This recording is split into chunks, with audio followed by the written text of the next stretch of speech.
Borderland 2007 adalah sebuah film yang menceritakan kisah tentang 3 orang anak muda yang ingin menikmati liburan di perbatasan Amerika Serikat Meksiko. Namun di sana mereka tidak menyadari bahwa ada sebuah kehidupan yang sangat mengerikan. Dan juga film ini diadaptasi dari kisah nyata pada tahun 1989. Nah, bagaimanakah kisah selanjutnya? Bagi yang penasaran, yuk langsung aja ambil posisi rebasan.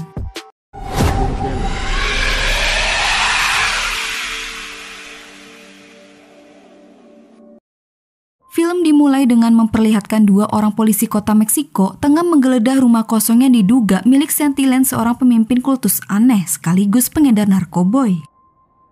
Penyelidikan itu terbukti ketika mereka menemukan sisa-sisa mengerikan dari korban-korban binatang dan manusia. Sedikit lagi mereka akan bisa membongkar semua tentang Santillan, tapi apesnya keduanya keburu disergap oleh para anggota kultus Santillan yang entah dari mana datangnya.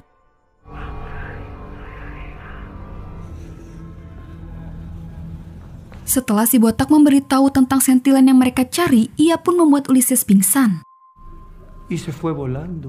Ketika Ulysses tersadar, ia dipaksa menyaksikan rekannya yang sedang disiksa sangat kejam. Mereka mencongkel matanya, memotong satu lengan sampai memenggalnya.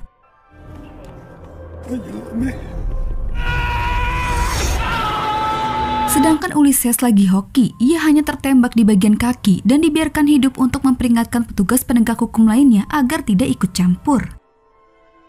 1 tahun kemudian, terlihat sekumpulan anak muda sedang menikmati api unggun pantai. Sebelum masuk kuliah, 3 orang dari mereka bernama Phil, Ed, dan Henry memutuskan untuk melakukan perjalanan ke perbatasan selama seminggu untuk mengunjungi klub. Sesampainya di tempat tujuan, seorang bartender cantik bernama Valeria membuat Ed terpikat, hingga ia dengan beraninya membela Valeria yang diperlakukan kasar oleh orang lain. Akibatnya terjadi perkelahian yang membuat Ed tertusuk, tapi dari kejadian itu membuat Ed dan Valeria menjadi akrab dan Ed jatuh cinta padanya. Sementara Henry memperkenalkan Phil dengan seorang wanita bernama Amelia yang baru berusia 17 tahun untuk mantap-mantap. Tapi saat lagi asik-asiknya, mereka digagalkan oleh tangisan bayi yang memang itu adalah anak Amelia. Phil sama sekali tidak kesal, justru dia jadi jatuh cinta dengan Amelia dan bayinya. Keesokan harinya, sebelum pergi ke karnaval, mereka dan sepupunya Valeria bernama Lupe menikmati beberapa jamur yang dapat menyebabkan halusinasi. Setelah itu, mereka seru-seruan dan nyobain beberapa permainan yang ada di sana, serta Valeria yang memperlihatkan keahlian berjogetnya membuat Ed semakin jatuh cinta. Tapi di tengah pertunjukan Valeria, Phil pergi lebih awal untuk memberikan bayi Amelia sebuah boneka beruang. Ketika di perjalanan, Phil bertemu dan meminjamkan korek kepada orang asing untuk menyalakan rokoknya. Namun tanpa ada kecurigaan sedikit pun, Phil mau dan naik ke mobil pria asing itu saat dia memberikan tumpangan. Alhasil, Phil diculik. Di pagi hari, Henry dan Ed mengingat bahwa dari semalam Phil tak kunjung pulang ke hotel. Bahkan HP-nya pun tidak dapat dihubungi. Takut terjadi sesuatu, akhirnya mereka memutuskan untuk melaporkannya ke polisi. Setibanya di kantor polisi, mereka sama sekali tidak mendapatkan bantuan apapun dari polisi. Dan juga polisi hanya mengatakan bahwa jika Phil menghilang dalam jangka waktu 72 jam, polisi tidak bisa berbuat apapun.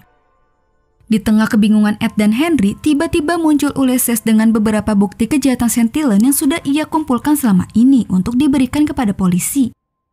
Tapi sebuah keanehan terlihat jelas bahwa polisi di situ seperti takut terhadap kelompok penjahat yang memang dipimpin Santillan. Di sisi lain, Phil yang sudah tersadar mendapati dirinya terikat di sebuah gubuk peternakan di bawah pengawasan Randall, seorang pembunuh kejam Amerika dan pengikut Santillan. Phil meminta mohon untuk dibebaskan dengan iming-iming uang, tapi bagi Randall ini bukan soal uang, melainkan soal arwah. Dia pun menjelaskan bahwa mereka mengikuti semacam voodoo Afrika yang disebut Paloma Yombe dan sangat membutuhkan Phil untuk berbicara dengan arwah. Meskipun belum paham dengan penjelasan Randall, Phil jadi takut. Ia pun memiliki ide untuk kabur dengan berpura-pura ingin pipis.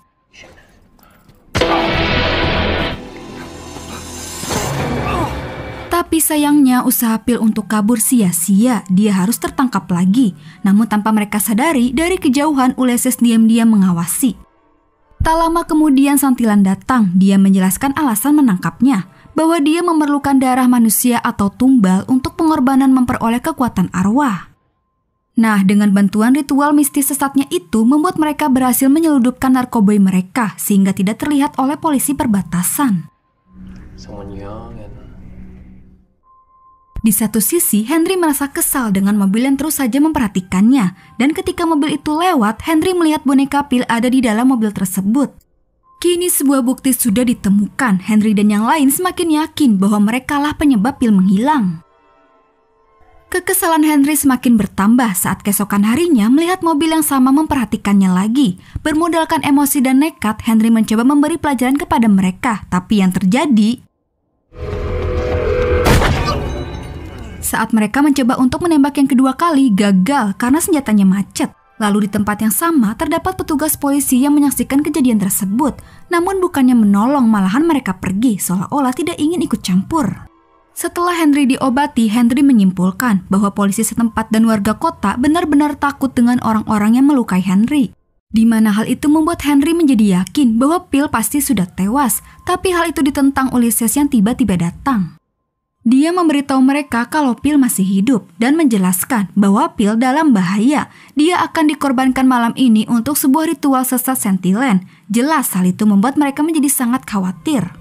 Ulysses mencoba menenangkan mereka dengan membantunya untuk menyelamatkan Pil. Dan Ulysses menyuruh mereka pergi ke FBI Amerika untuk memberikan semua bukti tentang Santillan dan operasinya. Karena jika polisi setempat tidak melakukan apapun, mungkin merekalah satu-satunya harapan Ulysses. Di hotel, Ed berdiskusi dengan Henry yang mengharuskan ikut bersama Ulysses menyelamatkan Pil. Tapi Henry yang terlalu takut sama Santillan, dia menolak. Merasa bingung, Ed akan mengantarkan Valeria pulang dulu dan akan balik lagi untuk membahasnya. Setibanya di rumah Valeria, mereka terkejut menemukan Lupe tewas mengenaskan.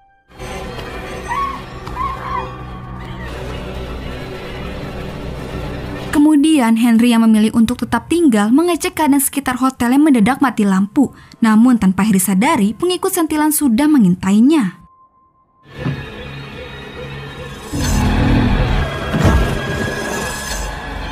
Semua jalan pelariannya sudah dikepung. Anak buah Santillan menemukan persembunyian Henry dan berusaha menangkapnya saat ingin melarikan diri melalui jendela. Meskipun mendapatkan luka, Henry berhasil naik ke atas, tapi apesnya dia tetap dikepung juga. Pengikut Santillan tanpa ampun menyiksa Henry sampai-sampai mereka dengan tega membunuh Henry dengan meramai-ramai.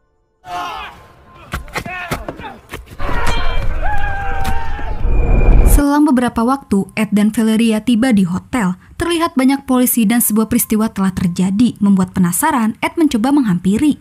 Dan betapa syoknya dia melihat Henry sudah tewas dalam kondisi mengenaskan. Dari sini Ed memutuskan untuk merencanakan balas dendam kepada orang-orang yang membunuh Henry dan menculik Pil dengan dibantu Ulysses. Tapi sebelum beraksi, mereka mempersiapkan diri dengan membekali senjata yang diberikan Ulysses dan akhirnya mereka pergi menuju tempat persembunyian Santillan.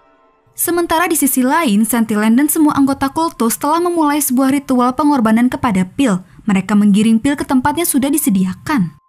Di sana, Santillan memimpin ritual yang dimana Pil dibuat berteriak kesakitan dengan melukainya.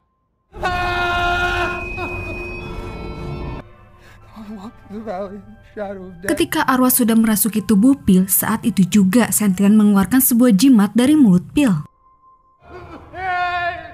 Setelah ritual selesai, kemudian Pil digantung sambil direkam. Sementara di luar, Ulysses, Ed, dan Valeria akhirnya tiba di tempat Santillan. Mereka pun segera berpencar. Ulysses masuk ke dalam mencari Santillan, sedangkan Ed dan Valeria mencari Phil. Ed menemukan bekas pakaian yang terakhir digunakan Phil, dan saat mereka datang, mereka membawa sebuah bungkusan kepala yang memang itu adalah kepala Phil. Ed yang menyaksikan itu dari tempat persembunyiannya sangat bersedih karena terlambat menyelamatkan Phil. Di waktu yang sama, Ulysses berhasil menemukan Santillan. Ia pun menyergapnya dan memukulnya dengan gagang senapan. Bukannya cepat-cepat menembak Santillan, dia malah bertele-tele sehingga ia keburu ditusuk dayang-dayang Santillan. Dan hal itu menjadi kesempatan Santillan untuk menembaknya. Ulysses yang menerima tembakan membalas tembakan ke Santillan hingga membuatnya tewas. Dengan tenaga yang tersisa, Ulysses menembaki para anggota kultus dan melarikan diri. Ed, Valeria, dan Ulysses pergi ke sebuah rumah yang dihuni orang tua untuk mengobati Ulysses. Namun karena luka Ulysses yang terlalu parah membuat Ulysses tidak bisa diselamatkan dan Ulysses tewas kehabisan darah. Para anggota kultus mengikuti mereka sampai ke rumah dan mengepungnya. Keduanya mempertaruhkan nyawa mereka untuk membunuh anggota yang tersisa.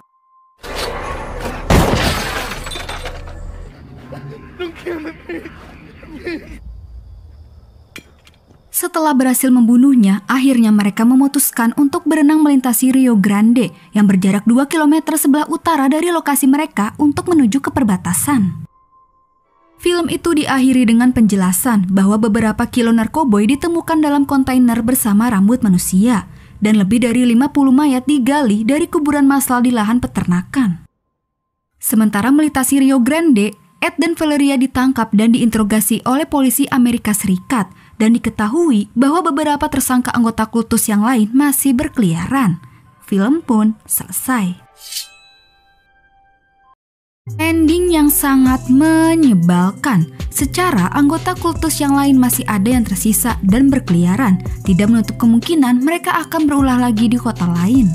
Untungnya Henry dan Valeria selamat sehingga mereka bisa memberikan keterangan dan bukti yang telah dikumpulkan Ulysses kepada polisi perbatasan, membuat operasi sentilan dan semuanya telah kebongkar. Untuk lebih jelasnya, sekte ini mengincar turis asing untuk dijadikan tumbal ritual sekte sebagai kelancaran transaksi narkoba mereka. Jadi, setiap satu turis asing yang menjadi tumbal mengeluarkan sebuah jimat dari tubuhnya, yang dimana jimat itu bisa menutup mata polisi, sehingga penyelundupan mereka tidak ketahuan. Oke guys, terima kasih yang udah nonton. Semoga kalian sehat selalu. Sampai jumpa di video selanjutnya. Bye!